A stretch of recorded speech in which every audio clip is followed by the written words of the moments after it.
Platicábamos al inicio de la reunión acerca de una de las virtudes del Señor, algo que es parte de su ser, de sus atributos, pero entra dentro de la clasificación de atributos que el Señor comparte con su creación. Hay atributos que el Señor no comparte con nosotros. Por ejemplo, Él es todopoderoso, solo Él. Omnisciente, entonces Dios es uno, Dios es infinito, son cualidades de Dios, pero hay ciertas cualidades que se llaman atributos morales que Dios comparte con sus criaturas. Por ejemplo, Él es santo y Él quiere que nosotros seamos santos. Él es misericordioso y espera que nosotros seamos misericordiosos, etcétera. Y aquí tenemos uno de esos atributos que vamos a tratar hoy, que es la fidelidad. Dios es fiel. Él es fiel. Eso quiere decir, no puede traicionarse a sí mismo, no puede traicionar su palabra, no puede traicionar su personalidad, no puede traicionarnos en las promesas, en los votos, en las cosas que nos ha prometido, que nos ha dado. Él es un Dios fiel. Y quiere que los que le conozcamos, que los que le conocemos, le seamos fieles a Él, pero también aprendamos ese atributo de la fidelidad en nuestras relaciones, en nuestras responsabilidades. Fiel. Fiel es, en todos los versículos que vamos a ver el día de hoy, que son muchos, este término fiel es un adjetivo y es la palabra griega pistos, de donde viene peito también, que significa persuadir, ¿verdad? Ser persuadido. Pero esta es la palabra griega, la palabra pistos. En todos los versículos que vamos a ver hoy, esta es la palabra que se traduce como fiel, ¿ok? Y esta palabra se refiere a digno de confianza, o sea, Dios es digno de confianza, es fiable, no engaña, no traiciona, acepta sus compromisos y los cumple. Eso es lo que significa esa palabra fiel. Esa palabra fiel. Y como dije, es un adjetivo, eso quiere decir que nos habla de una cualidad. Si hablamos de que Dios es fiel, estamos hablando de que es una cualidad de su carácter, porque es un adjetivo. Si aquí vamos a ver varios versículos que nos hablan de que los creyentes debemos ser fieles, significa que esto debemos hacerlo parte de una cualidad de nuestro carácter. El creyente debe ser conocido como alguien fiel, porque es hijo de Dios, y el hijo de Dios debe parecerse a su Padre. Debemos ser fieles, y por supuesto es una cualidad que aprendemos, no es una cualidad que traemos, sino algo que debemos desarrollar en nosotros. Podemos ser fieles en tres sentidos. Número uno, a personas. Debemos ser fieles a las personas, por ejemplo a Dios, que es una persona. Podemos ser fieles a nuestro cónyuge, debemos ser fieles a nuestra familia, a nuestra iglesia, a nuestra sociedad, etcétera, a personas. También podemos ser fieles a actividades, por ejemplo, actividades laborales, actividades sociales, actividades familiares, actividades escolares, entendiendo que todas estas actividades siempre tienen que ver con personas. Al final, por ejemplo, cuando tú sigues un reglamento de una escuela, estás beneficiando a todos los estudiantes o a los maestros, a los directores de la escuela. Por eso se siguen reglas para beneficio ¿de quién? De las personas. Si nosotros seguimos un reglamento, una constitución en nuestro país, ¿para qué es? Para beneficio de las personas. Así es que cualquier actividad en la que nosotros somos fieles, finalmente esa actividad, esa fidelidad a esa actividad va a beneficiar a cierto grupo de personas, siempre va a ser a personas. Pero número tres, también podemos ser fieles a creencias personales, o sea, eso significa ser fieles a nosotros mismos. Cuando alguien es fiel a sí mismo, podemos decir que esa persona es íntegra, ¿verdad? Es fiel a sí misma. Por ejemplo, estaba viendo esta semana en Caso Cerrado. Ustedes conocen a la doctora Polo y que tiene ahí sus casos. Van personas y es un juicio y presentan sus casos. Y se presentó un caso muy interesante. Eran un hombre que era el ex esposo que estaba demandando a la ex esposa y a su nueva pareja. ¿Sí entendemos el caso?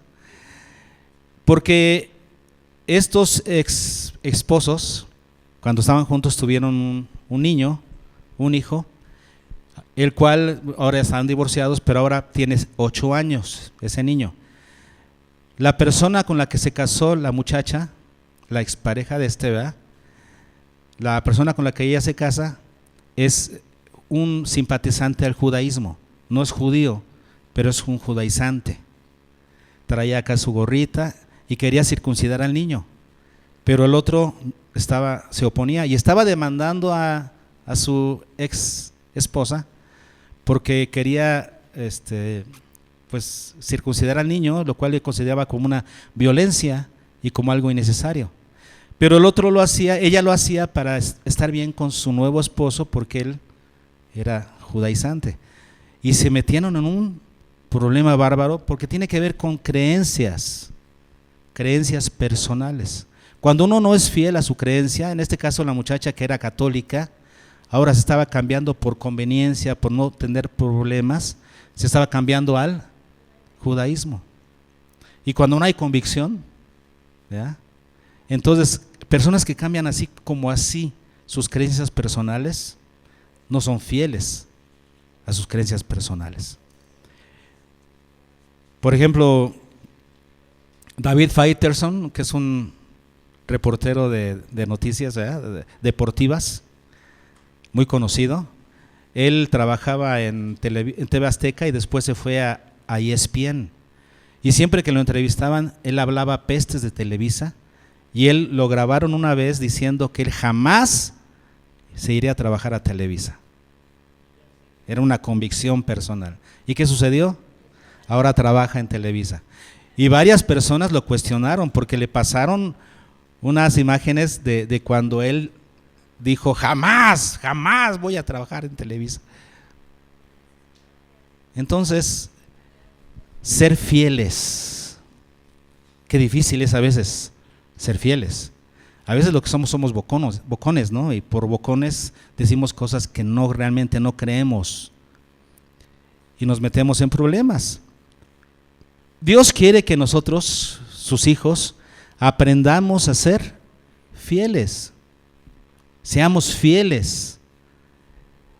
Y todo lo que ello conlleva, que es algo muy extenso. ¿Ok? Vayamos por un recorrido por la palabra de Dios para ver versículos que nos hablan acerca de la fidelidad de los hijos de Dios. Primero, Dios valora mucho la fidelidad de sus hijos. En Apocalipsis 17:14 dice, los que están con Él, o sea, con Jesús, con el Cordero, los que están con Él son llamados y elegidos y fieles.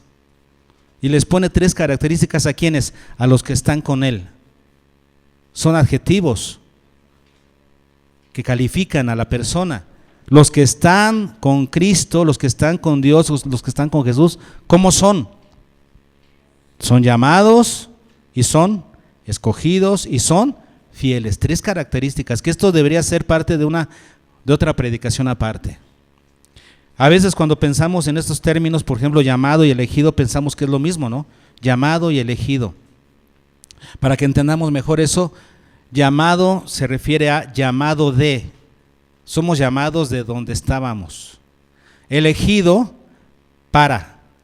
Somos elegidos para algo. Siempre que se utiliza la palabra elegido, se asume el para. Si Dios nos eligió, es para hacer algo. Y fieles en. Con estas preposiciones, estas preposiciones nos va a quedar más claro, ¿no? Lo que es o estos artículos y preposiciones, nos va a quedar más claro el sentido de estos tres términos. Somos llamados de, elegidos para y fieles en donde estamos. Una característica de los que están con Cristo es que son fieles. Debe ser una característica. Apocalipsis 2:10 dice: sé fiel hasta la muerte y yo te daré la corona de la vida. ¿Cómo deben ser los hijos de Dios? Fieles hasta la muerte. En Apocalipsis 2:13 dice: y no has negado mi fe, hablándole a una de las iglesias de Asia, y no has negado mi fe, iglesia, ni aun en los días en los que Antipas, mi testigo fiel, fue muerto entre vosotros, donde mora Satanás. Ustedes se han mantenido conmigo, aun en los días en los que mi testigo fiel Antipas fue muerto entre ustedes. Eso es fidelidad. Antipas era fiel y esta iglesia también era fiel al Señor, a pesar del riesgo que era seguir al Señor en esa ciudad. Mateo 24, 45 y 46, que memorizamos. ¿Y qué dice? ¿Cómo dice? 1, 2, 3. Fiel y prudente, al cual puso el Señor sobre su casa, para que les dé el alimento a tiempo. Bienaventurado aquel siervo al cual, cuando su Señor venga, le halle haciendo así. Es una situación que Dios valora mucho. El Señor valora mucho, aprecia mucho la fidelidad. Y dice, aunque aquí en este versículo pareciera como algo muy escaso, ¿no? En el medio, porque dice, pues bienaventurado aquel siervo que cuando el Señor venga le haya haciendo así. ¿Cuántos serán hallados por el Señor cuando Él venga? Los haya haciendo como deben. ¿A cuántos? Y el Señor espera que nosotros seamos hallados fieles. Mateo 25, 21, en la clásica, ¿verdad? En la parábola de los talentos. ¿Qué le dice el Señor a su siervo? Bien, buen siervo. ¿Y cómo? Y fiel. Sobre poco has sido fiel, sobre mucho te pondré. En Lucas 16:10, en la parábola del siervo, del mal siervo, ¿verdad? Del mayordomo infiel, le dice, el que es fiel, dice esta sentencia el Señor, el que es fiel en lo muy poco, también en lo más es fiel. Una llamada para nosotros. Tú dices, es que no soy buen administrador porque cuando tenga algo interesante, entonces ahí se va a demostrar quién soy. No, el que no es fiel en lo muy poco, ¿se dan cuenta? En lo muy poco, en lo más, tampoco será fiel. En el 6:12 dice, y si en lo ajeno no fuisteis fieles, ¿quién os dará lo que es vuestro? Aquí estamos administrando cosas ajenas. Algún día recibiremos lo que es nuestro. Pero si no podemos administrar lo ajeno, ¿quién nos dará lo que es vuestro? En 1 Corintios 4, 1 y 2, en el versículo 1 dice, téngannos los hombres, o sea que los hombres nos vean, nos consideren como siervos de Cristo y administradores de los misterios de Dios. Así nos tienen que ver los hombres. Téngannos los hombres como administradores de los misterios de Dios. Luego dice el siguiente versículo, ahora bien, se requiere de los administradores que cada uno, ¿por qué cada uno? Porque cada uno se le va a pedir cuentas. No se nos va a pedir cuentas en montón, en grupo, no. Cada uno se requiere que sea hallado fiel. Cada uno debe ser hallado fiel. Aquí vemos cómo el Señor valora mucho la fidelidad de sus hijos. Como decíamos, es una cualidad de los hijos de Dios. En Efesios 1:1, al empezar Pablo su carta a los Efesios, les dice, a los santos, ¿y qué? Y fieles en Cristo Jesús que están en Éfeso. ¿Cómo les llama? Santos y fieles. Después en Colosenses 1:2 también el saludo es a los santos y fieles hermanos en Cristo que están en Colosas. Vean cómo son características de los hijos de Dios. Deben ser santos y fieles. En Tito 2:10, hablando el apóstol Pablo a los siervos, Pablo le da instrucciones a Tito de que a los que son siervos, o sea, a los que tienen un patrón, sirven en un trabajo, ¿verdad? Ese tipo de siervos se refiere a los que son trabajadores y que le rinden cuentas a alguien. Y les dice a los siervos no defraudando. ¿Cómo deben de comportarse? No defraudando, sino mostrándose fieles en todo. ¿Por qué? Sigue diciendo, para que en todo adornen la doctrina de Dios nuestro Salvador. ¿Cómo se adorna la doctrina? A través de la conducta, de una conducta fiel al Señor. ¿Y cómo muestras tu fidelidad al Señor? Siendo fiel en todas tus cosas. Por ejemplo, los siervos, ¿qué deben hacer? No defraudar. ¿Por qué? Porque defraudar es parte de una infidelidad.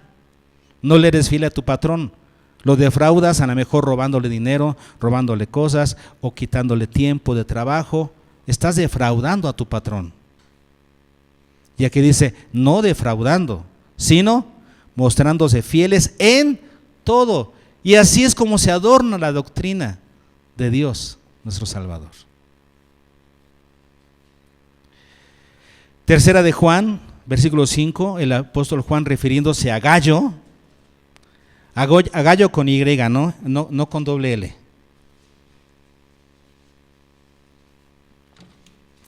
Y a Gallo le dice, Gallo, fielmente te conduces cuando prestas algún servicio a los hermanos.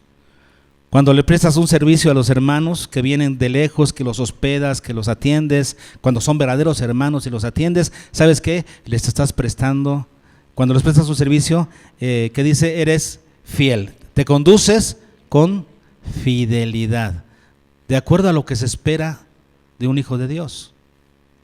Fielmente te conduces cuando ofreces algún servicio a los hermanos.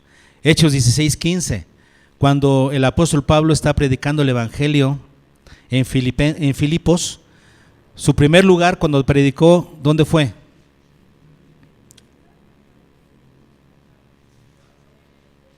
En Filipos, ¿cuál fue el primer lugar en donde predicó?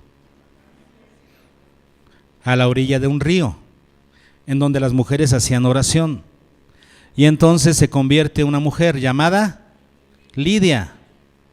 Y después de que ella se convierte y es bautizada, le dice a Pablo, si habéis juzgado que yo sea fiel al Señor, entrad a mi casa y posad en ella. ¿Cuál fue su condición? ¿Cuál fue su propuesta? Si consideran que yo soy fiel al Señor. En el poco tiempo que me conocen, ya me entregué, ya vieron que me bauticé. Si consideran que soy fiel al Señor, quédense en mi casa. Los quiero atender. Características de los que son hijos de Dios. Pero también debe ser una cualidad de los que son siervos de Dios, de los que sirven a Dios.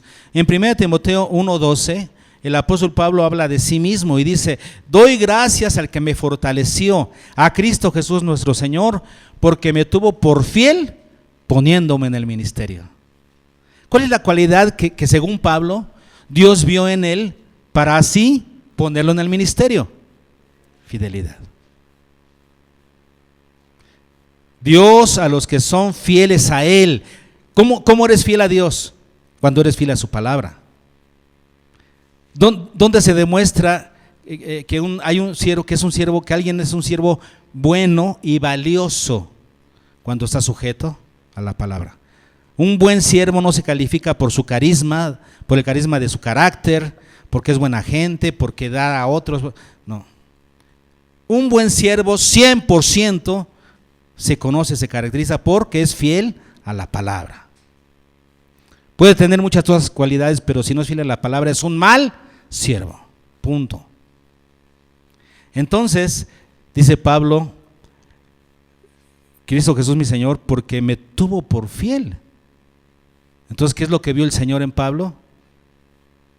Que él era fiel a la palabra. Y entonces lo puso ¿en dónde? En el ministerio, a servir. En 2 Timoteo 2:2, cuando Pablo le está diciendo a Timoteo, mira, esto que yo te estoy yo te estoy enseñando a ti, esto que tú has aprendido de mí, esto encarga a hombres ¿qué? Fieles, que sean idóneos para enseñar también a otros. Otra vez, hombres fieles ¿a qué? A la palabra, porque así van a poder enseñar también a otros. Si alguien con fidelidad aprende, es fiel a lo que aprendió, entonces ¿qué va a hacer? Lo va a compartir con la misma fidelidad. ¿Cuál es la característica de los siervos de Dios? Deben ser fieles, fieles a Dios y a su palabra.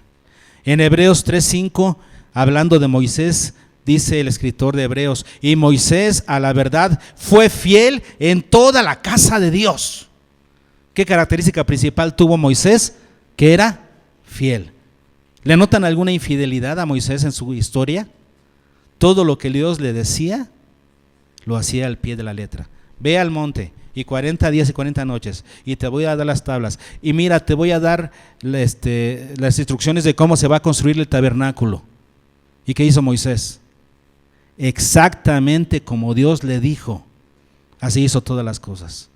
Cada detalle de la construcción del tabernáculo, cada detalle de la vestimenta de los sacerdotes, cada detalle de la instrucción, Moisés era fiel en toda la casa de Dios.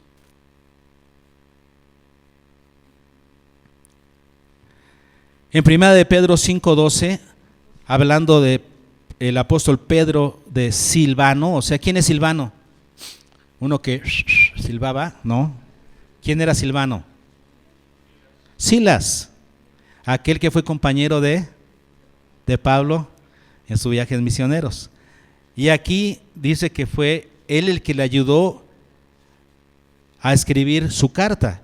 Y le dice, a quien tengo por hermano fiel, os he escrito brevemente. O sea, a través de Silvano, yo os he escrito. Eso quiere decir, Silvano fue su escribano, no su escriba. ¿Y cómo le llama? A quien tengo por hermano fiel. 1 Corintios 4:17, Pablo hablando de Timoteo, y dice que es mi hijo amado y fiel en el Señor. Fidelidad. En Efesios 6:21, el apóstol Pablo, hablando ahora de Tíquico, uno de sus colaboradores, dice, hermano amado y fiel ministro del Señor. ¿Cómo le llama a Tíquico? Amado hermano amado y fiel ministro del Señor. Y las mismas palabras las utiliza Pablo para Tíquico en Colosenses 4:7. Los mismos calificativos. Tenemos también en Colosenses al apóstol Pablo hablando de Epafras.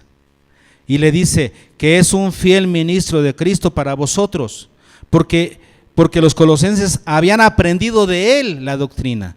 Y Pablo dice, ustedes han aprendido esa doctrina de este siervo, de Epafras, quien es un fiel ministro de Cristo para vosotros.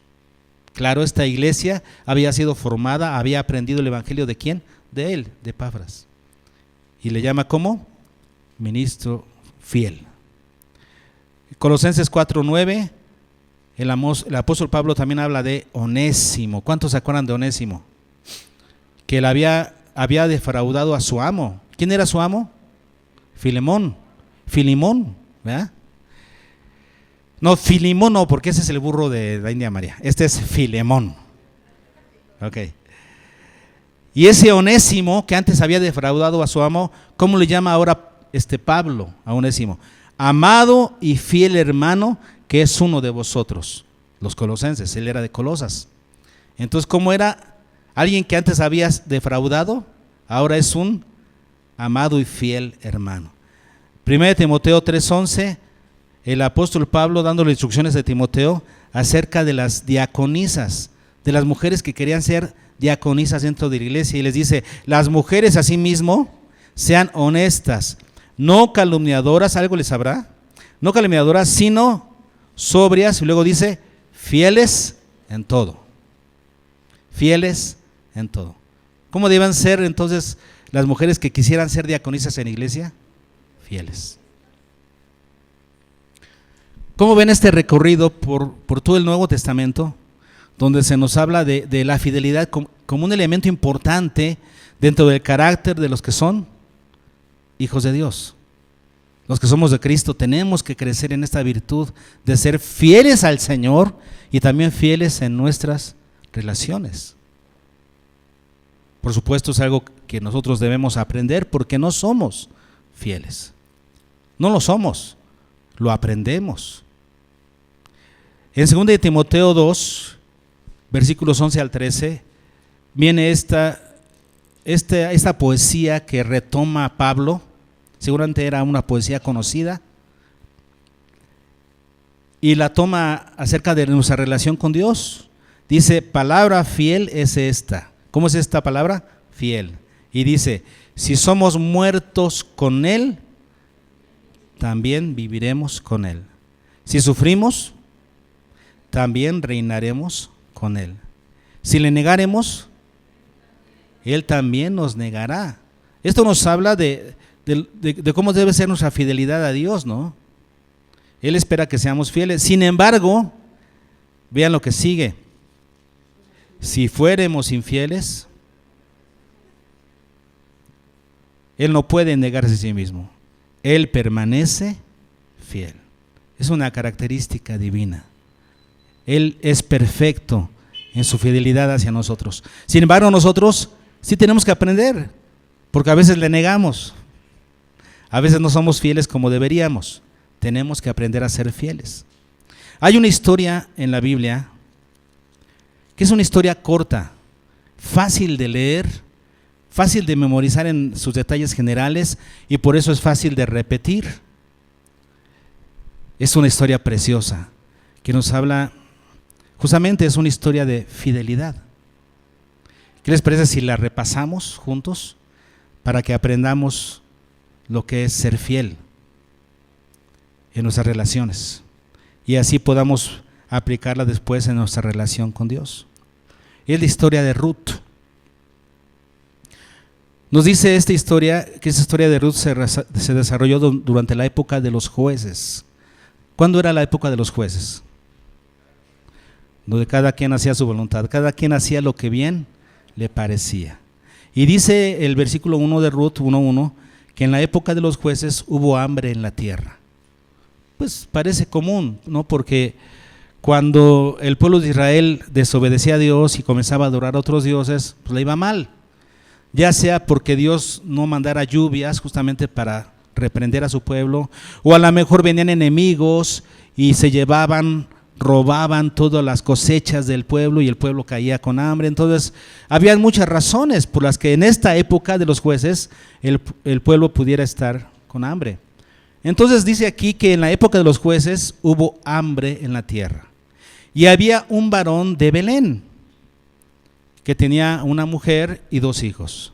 Ese varón se llamaba Elimelech, su esposa era Noemí y sus hijos eran Maglón y Kelión. ¿Ok? Entonces esta familia, por causa de esa hambre que hubo tan fuerte en la tierra, se fueron a vivir a los campos de Moab. ¿Dónde están los campos de Moab? Los campos de Moab, no, porque ellos vivían en Belén, ¿verdad? De hecho, ellos eran efrateos. Si ustedes ven el versículo 2, dicen que eran efrateos de Belén. Cuando yo leía esto de efrateo, que es muy común verlo en la Biblia, yo pensaba, efrateo, pues, ha de venir de Efraín. Entonces eso quiere decir que ellos eran de la tribu de Efraín. No, efrateo no es eso. Efrateo significa que son de Efrata. Y Efrata era una localidad cerca de Betel, a la que después le pusieron por nombre Belén. Se conocía como Efrata o Belén. Por ejemplo, si ustedes ven en Génesis 35:19, para que lo corroboren. De hecho, en la profecía de Miqueas 5, Dice, y tú, Belén Efrata, pequeña entre las familias de Judá, de ti saldrá, ¿no dice Belén Efrata? ¿Por qué le dice Belén Efrata? Vean ustedes Génesis 35, 19.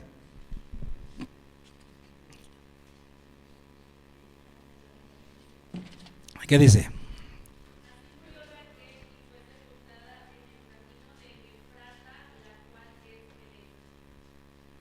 Entonces Raquel fue sepultada en el camino de Efrata, la cual es Belén.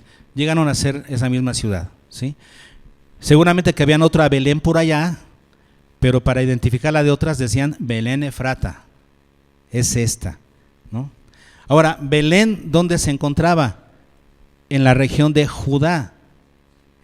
Eso quiere decir que Elimelec era de la tribu de Judá, por eso vivía en Belén. ¿Dónde nació nuestro Señor Jesucristo? En Belén de Judea, o sea, en donde habitaba la tribu de Judá. Ahora, si conocen un poquito de geografía, notarán que la tribu de Judá estaba cerca hasta arriba estaba el mar de Galilea, luego el río Jordán y abajo el mar Muerto, ¿no? Bueno, ahí se encontraba, en esa zona sur, se encontraba Judá. Ellos estaban en los linderos del río Jordán. Tan solo pasar el río Jordán ya los colocaría en la zona de los moabitas y amonitas. Amón y Moab habitaban del otro lado del Jordán, y de este lado del Jordán habitaba los de la tribu de Judá. Entonces, ¿a dónde se fueron ellos? Dice, a los campos de Moab. ¿Qué tenían que hacer? Cruzar el Jordán, y ahí estaban los campos de Moab.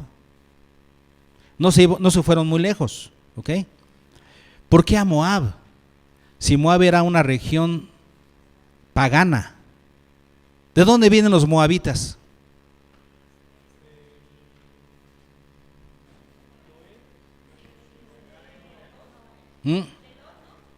De Lot, exactamente. Cuando Lot sale de Sodoma y Gomorra, ¿se acuerdan? Se fue a esconder a una cueva porque tenía miedo de lo que sucedería, y se llevó a sus 2 hijas, y las hijas dijeron, ¿y de dónde vamos a tener prole nosotras? ¿Ya? Entonces se emborracharon a su papá y se acostó primero con él, una de ellas, y luego la otra, y ambas tuvieron una relación incestuosa, ¿cómo se llama? Incestuosa con su padre, y salieron embarazadas. Una fue la madre de Moab y la otra la madre de Amón. Y de ahí vienen los moabitas y amonitas. Y eran primos entonces, ¿no? Eran familiares cercanos, pero los moabitas y amonitas odiaban a los israelitas. Los odiaban, no los querían. De hecho, cuando venían saliendo de Egipto, le pidieron permiso a los moabitas para pasar por su camino real, camino a la tierra de Canaán. Y ellos dijeron, no, si pasas aquí te vamos a destruir, te hacemos guerra. Y ellos tuvieron que rodear. Los moabitas no querían a los israelitas. ¿Por qué se fueron ahí? Tal vez la razón sea que el hambre estaba muy fuerte, que era una situación de verdad difícil. Si no, no entiendo otra razón por la que se hayan ido a vivir a Moab. Empezar de cero en una región extranjera y con personas que seguramente no los iban a aceptar a la primera, pero deciden irse. Y entonces, llegando allá a aquella región, muere el papá, muere Elimelec. Y entonces, después de que muere Elimelec, nos dice la Escritura que sus hijos se casan. Después de que él muere, ellos escogen mujeres y se casan ahí. Uno escogió a Orfa y otro a Ruth. ¿Quién fue de quién? Porque cuando tú lees de corrido, se menciona primero a Malón y luego a Quelión. Eso quiere decir, seguramente Maglón era el mayor, Quelión el segundo. Y cuando habla acerca de las mujeres que ellos eligieron para casarse, Primero se menciona a Orfa y luego a Ruth. Y uno entendería, pues seguramente es el orden en el que las eligieron. O sea, Orfa estuvo con el mayor y Ruth con el menor, ¿no? Se entendería a primera lectura, así. Pero no, en 4:10, capítulo 4, versículo 10, nos dice que Ruth era la esposa de Kelión, de Maglón. Entonces, Ruth, que fue mencionada en segundo lugar, realmente fue la que se casó con el mayor. ¿Está bien? ¿Sí estamos bien? ¿Sí dice ahí? Entonces, Ruth fue la esposa de Maglón y Orfa la de Kelión. Entonces, ambos pues se casan y hacen ahí vida en esos lugares. ¿Cuánto tiempo estuvieron ahí? Nos dice el versículo 4 que estuvieron 10 años. 10 años viviendo en Moab. O sea que echaron raíces, se casaron con mujeres moabitas y comenzaron a echar raíces ahí. Pero ¿qué sucedió al poco tiempo de que se casaron? También mueren Maglón y Kelión. Qué tragedia, ¿no? De esas cosas que dice el Señor, una y otra, una tras otra. Muere el padre de familia, luego mueren los dos hijos y se queda Noemí a cargo de las dos nueras. Y las dos nueras viviendo con la suegra. Qué bendición, ¿verdad? Esa es una verdadera tragedia, dice. Entonces, pasan 10 años ahí viviendo, hasta que Noemí escucha que el Señor ha visitado su pueblo y ya hay pan en Judá. Entonces, ¿qué hace ella? Emprende su regreso a su tierra. Se fue con las manos llenas, dice ella, pero ahora regresa a su tierra con las manos vacías. Cuando va camino a su tierra, se detiene, como que razona. Noemí dice: no es justo, hijas mías, que se vengan conmigo. Regresen a casa de su madre, me dice ahí, de su madre, qué curioso. Y regrésense. No es justo que estén padeciendo esto junto conmigo, que además ya no son nada mío. Si ya murieron sus esposos, realmente ya no hay nada que nos ligue, ¿no? Solamente es una situación emocional tal vez, o una decisión. Regresen a casa de su madre. Y entonces dice que las dos lloraron y Orfa se regresó, pero Ruth se quedó. Y entonces, bueno, antes de que Orfa se fuera, porque más bien nos dice el texto que ambas le dijeron: no, nos quedamos contigo. Pero ella les insistió, les dice: oiga, miren, yo no tengo hombre, pónganle que me llegara a casar hoy y que hoy mismo hiciera la tarea.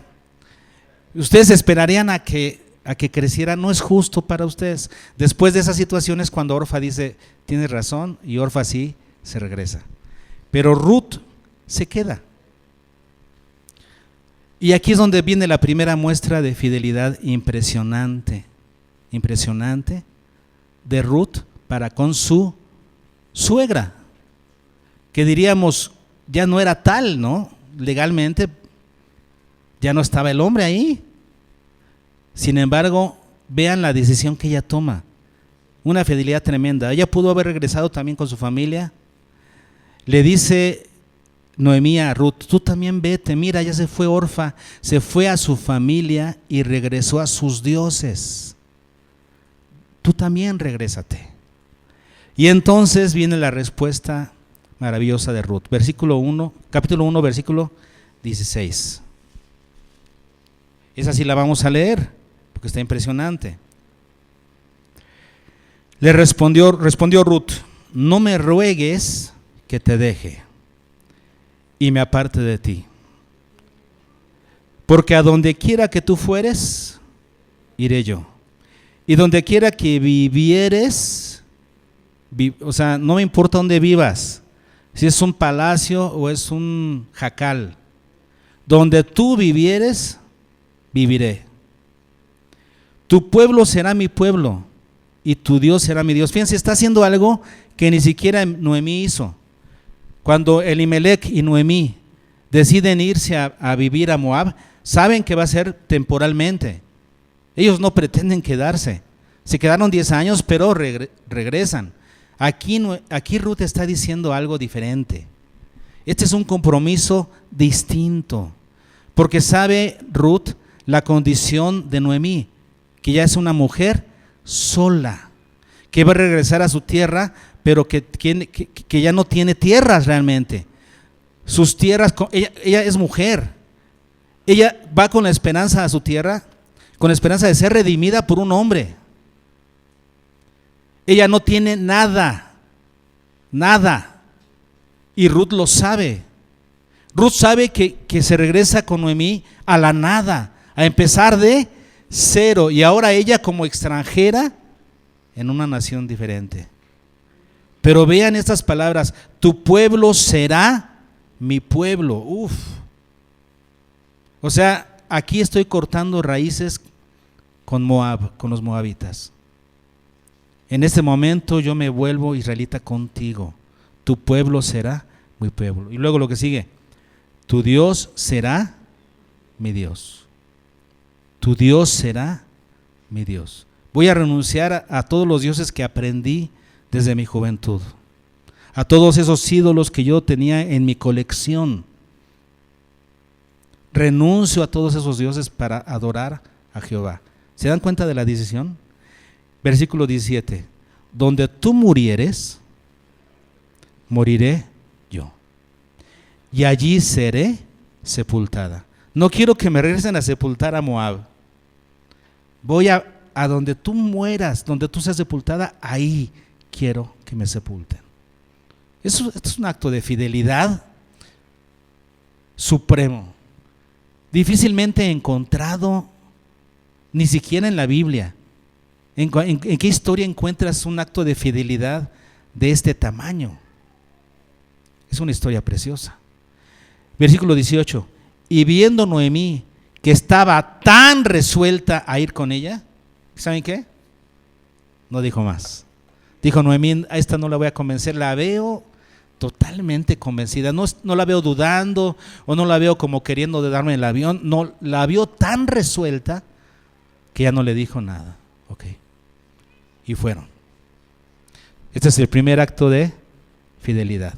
Después dice ahí que llegan a Belén y la gente la comienza a reconocer. Y dice: miren, ¿no es esta Noemí? 10 años más, pero sí es Noemí. Y ella les dice: no me llamen Noemí, que significa placentera, que significa dulzura. Noemí significa originalmente dulzura. No me llamen Noemí, llámenme Mara. ¿Se acuerdan de Mara? Esa palabra, cuando el pueblo de Israel iba saliendo de pasar el Mar Rojo, de que se abrió el mar y pasaron, dice que el pueblo tenía sed y fueron y encontraron un lugar donde había agua y todos comenzaron a probar, pero eran aguas amargas. ¿Y cómo lo pusieron en el lugar? Mara. Y así dijo Noemí: llámenme Mara, porque el Todopoderoso me ha tratado así. No me digan dulzura, díganme amargada. Así se sentía. Y entonces ya llegan a su casa y llegaron justamente en la época de la cosecha de la cebada. Justo en ese tiempo llegaron. Entonces Ruth se da cuenta de eso, se da cuenta que en los campos hay movimiento y le dice a Noemí: déjame ir a espigar a los campos, a ver qué saco. Déjame ir a trabajar, a ver dónde puedo encontrar. Sí, ve, hija mía. Y ella fue. Y encontró un lugar donde pidió permiso y comenzó a espigar. En Israel había esa esperanza. ¿Por qué? Porque dentro de la ley estaba estipulado esto, ¿no? Se le decía a los dueños de los campos que le dijeran a sus siervos que no espigaran hasta el último rincón. No, deja los rincones sin espigar para los pobres. Y las gavillas que se te caigan, no las recojas, es para los pobres. Así es que los pobres tenían esperanza. Ellos podían ir tras los que espigaban, tras los que cosechaban. Los pobres iban detrás, recogiendo lo que se les caía a los otros o espigando lo que ellos dejaban en las esquinas, en lo profundo. Y así se mantenían los pobres. Y es lo que Ruth comenzó a hacer. Comenzó a trabajar. Y entonces llegó el dueño del campo, que era Booz. Booz era familiar de Elimelec. Era uno de los familiares de Elimelec, alguien que podía redimir a Noemí. Pero ella no lo sabía. Ruth no lo sabía. Ella comenzó a trabajar ahí, pero Booz la vio, no la reconoció, dijo esta, y le preguntó a su mayordomo, ¿quién es esta? Y el mayordomo le dijo, esta es la que regresó con Noemí. Es su nuera, y vino con ella. Y entonces fue con ella y le dijo, oye, hija mía, quédate en ese campo, recoge detrás de los que espigan, cuando tengas sed ve y toma agua de lo que los siervos sacan, no tienes que sacarla tú, de lo que ellos sacan, tú tomas, y es más, ven a comer, es la hora de la comida, moja tu pan aquí. Y dice la escritura que ella, ¿cómo se llama? Que ya quedó saciada y guardó lo que le sobró. ¿Para quién? Otro acto de fidelidad, ahorita lo vamos a leer. Pero bueno, comió ahí y ella le dijo, ¿por qué tienes ese favor conmigo? Y entonces la respuesta de Booz es impresionante también, me encanta leerla. Dice, déjenme ver dónde está. El 2:12. Me encanta la respuesta de Booz, que se ve que era una persona preparada por la manera en la que se expresa. Sí, seguramente porque él era un hombre adinerado, ¿sí? Dice, Jehová recompense tu obra y tu remuneración sea cumplida de parte de Jehová, Dios de Israel, bajo cuyas alas has venido a refugiarte. Qué palabras tan, qué énfasis, ¿no? De este hombre, qué manera de escribir. Y entonces, pues Ruth hace caso y sigue trabajando. El mayordomo le dijo a Booz, esta mujer está desde la mañana hasta ahora sin descansar por un momento. Aquí notamos un poquito otro acto de fidelidad, de un corazón fiel. Dice que ella estuvo desde la mañana y hasta que llegó Booz sin descansar un solo momento. Eso nos habla de alguna persona con un carácter fiel, que dice, voy a trabajar, no voy a hacerme pato, voy a trabajar. Y esta mujer estuvo desde la mañana hasta el anochecer trabajando. Ella sabía que que Noemí dependía de su trabajo en este caso. Y no se rajó, no dijo, ay, qué pesado está esto, ay, me voy a desmayar. Ese es un corazón fiel, alguien que dice, esto es algo que tengo que hacer y lo voy a hacer bien, ¿no es cierto? Entonces ella estuvo trabajando desde la mañana hasta la tarde. Finalmente se acabó la faena, llegó, dice la escritura ahí, que ella juntó una efa de cebada, lo que equivale a 22 litros. Una vez que ella limpió todo lo que espigó, ¿saben cuánto juntó? 22 litros. O sea, kilos de grano. ¿Qué hizo ella? 22 kilos para llevárselos a su suegra. Cuando llegó con ella le dijo, cuando llegó con su suegra, nos dice ahí, que ella sacó lo que había guardado, lo que le había sobrado de cuando ella quedó saciada y se lo dio a su suegra. Otro acto de fidelidad pequeñito, porque si fuera yo, en el camino me como eso. Sí, o sea, ya pasó la hora del lonche, me sobró. Guardé lo que me sobró, en el camino a casa me lo voy comiendo, ¿no? Ella lo guardó para su suegra. Eso es tener un corazón fiel. Cuando llegó finalmente con ella, le preguntó, ¿a dónde estuviste? Dice, pues con una persona que se llama Booz. ¿Saben qué? Dios recompensa la fidelidad. Porque le dice a Noemí, ella es un pariente cercano de parte de Elimelec, mi esposo. Ella puede redimirnos, dijo. No dice redimirte, no dijo redimirme. Él puede redimirnos, porque al hacerte bien a ti me hace bien a mí, al hacerme bien a mí. De hecho, los campos los va a comprar a nombre mío y también a nombre tuyo como esposa. O sea, a las dos nos va a redimir. Este hombre nos puede redimir, sigue trabajando ahí.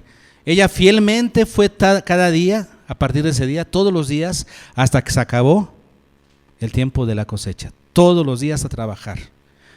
No dice aquí, y un día se sintió mal o se sintió enferma. Todos los días hasta que se acabó la cosecha. Cuando se acabó la cosecha, entonces, ¿qué seguía? El tiempo de aventar la parva, o sea, de comenzar a limpiar, a separar el grano, a trillar. Ya habían juntado todos los manojos, ahora faltaba ¿qué? Trillarlos, separarlos. Y para comenzar ese trabajo, Booz hacía una fiesta.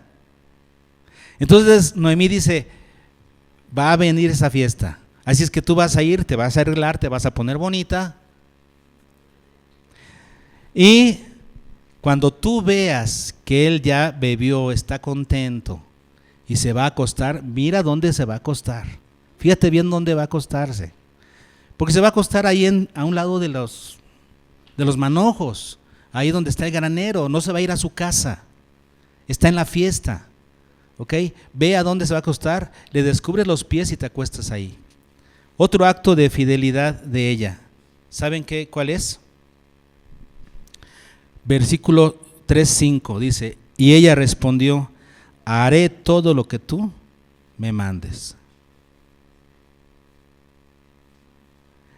Una nuera obedeciendo a su suegra. Versículo 6, descendió pues a la era e hizo todo lo que su suegra le había mandado. ¿Cómo era el corazón de Ruth? Fiel.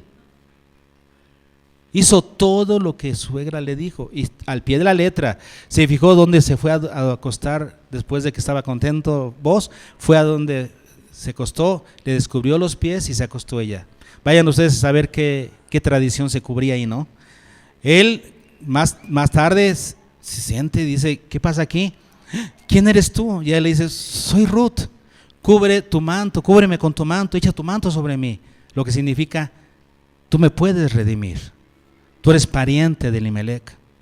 Tú puedes redimirnos, o sea, comprar la que era heredad de Elimelec y de sus hijos, comprarla para que no se pierda de las familias de Judá. Tú puedes redimirme y además hacerme tu esposa.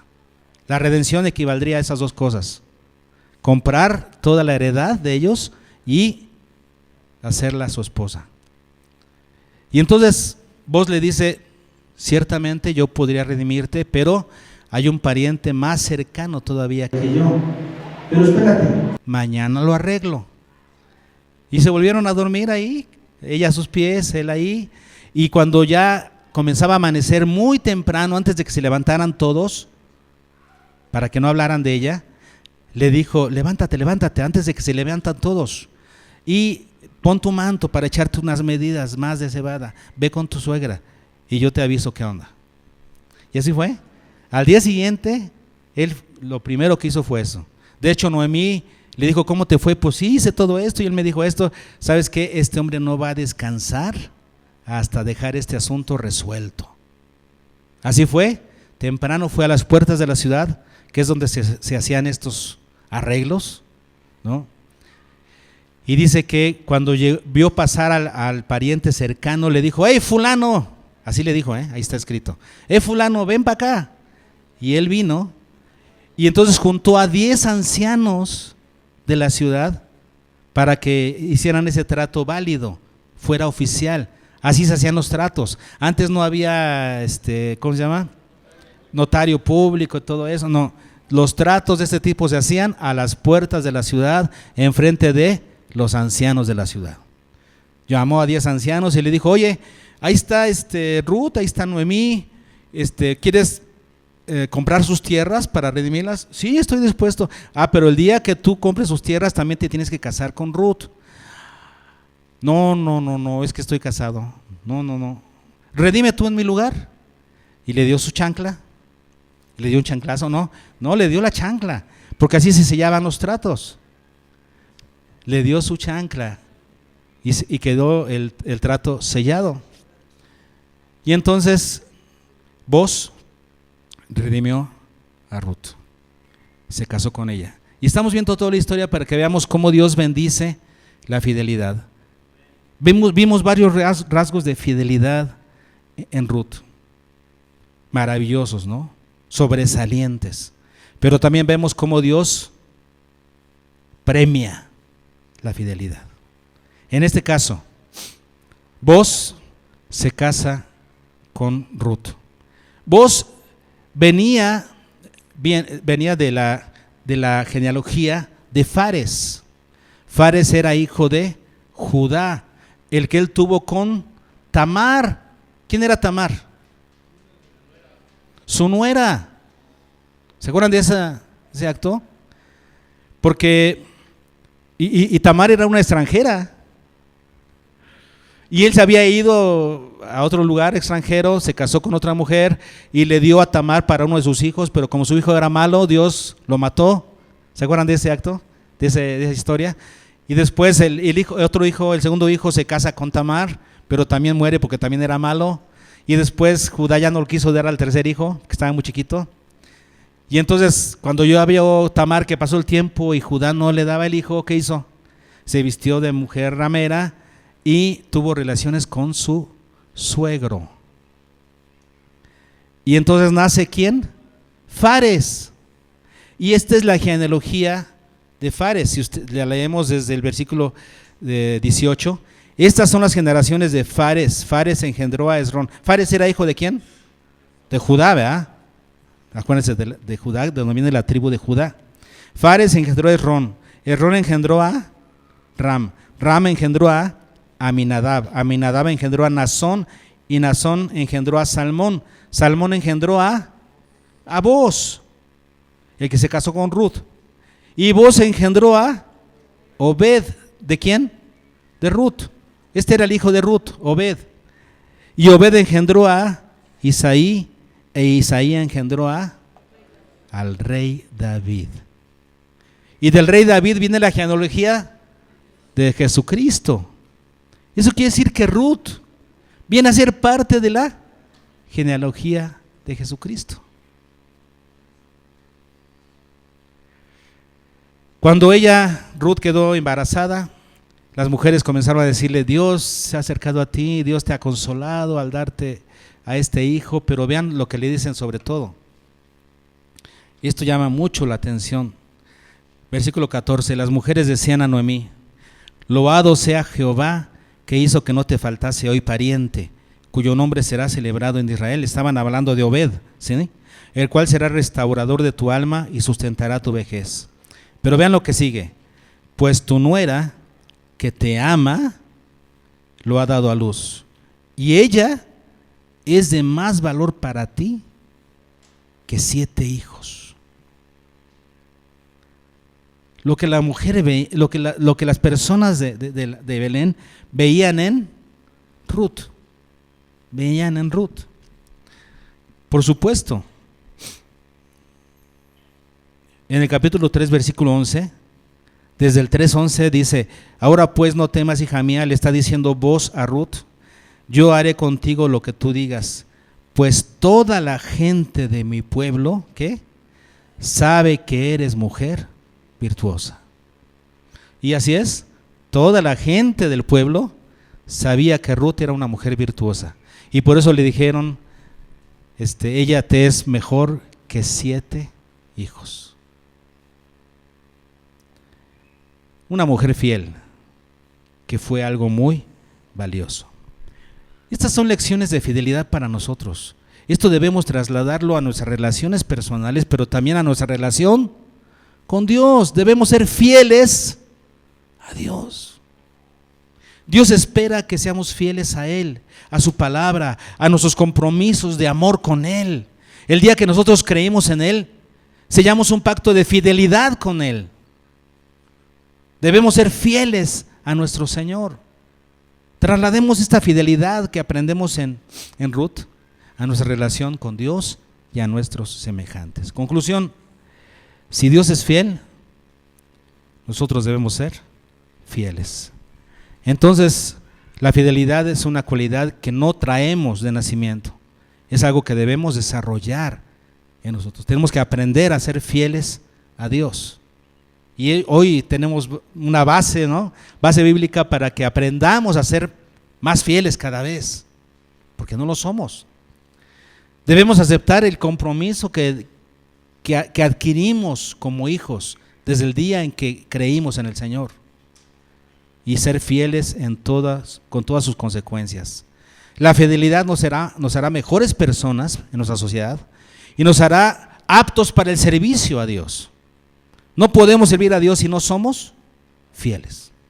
La fidelidad nos hará aptos como siervos de Dios, nos hará dignos de confianza, capaces dentro del reino de Dios. Y además, Dios siempre premia la fidelidad. Ya lo vimos en la vida de Ruth. Dios premia la fidelidad, tanto a Él como en nuestras relaciones. En resumen, hermanos, seamos fieles. Aprendamos a ser fieles a nuestro Dios.